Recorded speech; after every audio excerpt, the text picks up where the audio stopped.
राजकुमार Sopan Suryavanshi Republican सेना परभणी जिल्हा अध्यक्ष यांचे आमरण उपोषण तालुका पूर्णा मौजे खुजडा शिवारातील सर्वे नंबर गट नंबर 153 मधील चालू असलेल्या मुरुम गोन खनिज परवानगी धारकाने परवानगीपेक्षा जास्त उत्खनन केले असून त्याची चौकशी करून कारवाई करण्याबाबत तहसील कार्यालय पूर्णा येथे आमरण उपोषण दिनांक 25 मार्च 2025 रोजी होत आहे।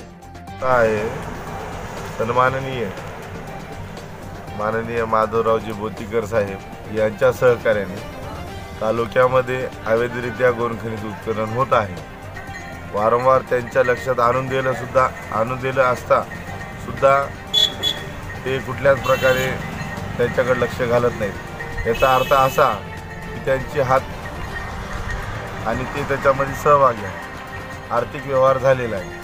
आम्ही कुठल्याही प्रकारचे उत्तर केले, निवेदन दिलं तरी त्याला ते कचऱ्याची टोपली दाखवत आहे। म्हणून मला हे नाईलाज असतो उपोषणाचा मार्ग स्वीकारावा लागला।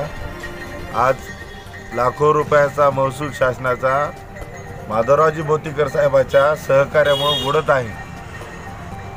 त्यामुळं जोपर्यंत हा महसूल भरला जात नाही तोपर्यंत माझं उपोषण चालू आहे। तुमच्याकडे काय पुरावा की माधवराव बोतीकर तहसीलदार याच्यामध्ये सहभाग आहे त्यांचा? कारण का वारंवार मी बोतीकर साहेबांना लक्षात आणून दिलं, परंतु त्यांनी कुठल्याच माझ्या तक्रारीकडे लक्ष न घालता दुर्लक्षचं त्यांनी दाखवून दिलं। जर या मागण्या पूर्ण नाही झाल्या तर काय पुढील भूमिका काय राहील आपल्या पक्षाची?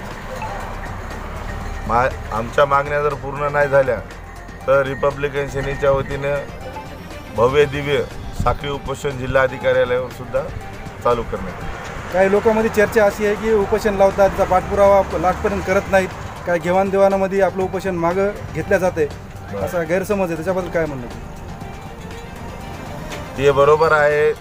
काही असतात समाजातले नेते मंडळी, त्यांचा ते स्वभावच असतो, उपोषण लावतात, आर्थिक व्यवहाराची करतात आणि आपलं उपोषण पाठीशी घेतात। परंतु माझा स्वभाव माझ्या मताने बऱ्याच प्रमाणात सर्वांना माहिती आहे आणि जर त्यांना तुम्हाला तुमच्या चॅनलच्या माध्यमातून त्यांना मी सांगू इच्छितो, पूर्णा शहरातले डॉक्टर हरिभाऊ गाडेकर यांचा विषय मी हाती धरला होता आणि त्या माझं हे दुसरं उपोषण त्यांच्या विरोधात एक उपोषण केलं होतं आणि त्याचा मी शेवटपर्यंत छडा लावला। आज त्यांची पेन्शनसुद्धा बंद आहे, त्यांचं सेटलमेंटसुद्धा त्यांना मिळालं नाही, याची तुम्ही माहिती आज वैद्यकीय अधिकारी कार्यालयामध्ये जाऊन घेऊ शकता। आज तहसील प्रशासनाला काय आवाहन करत आहात?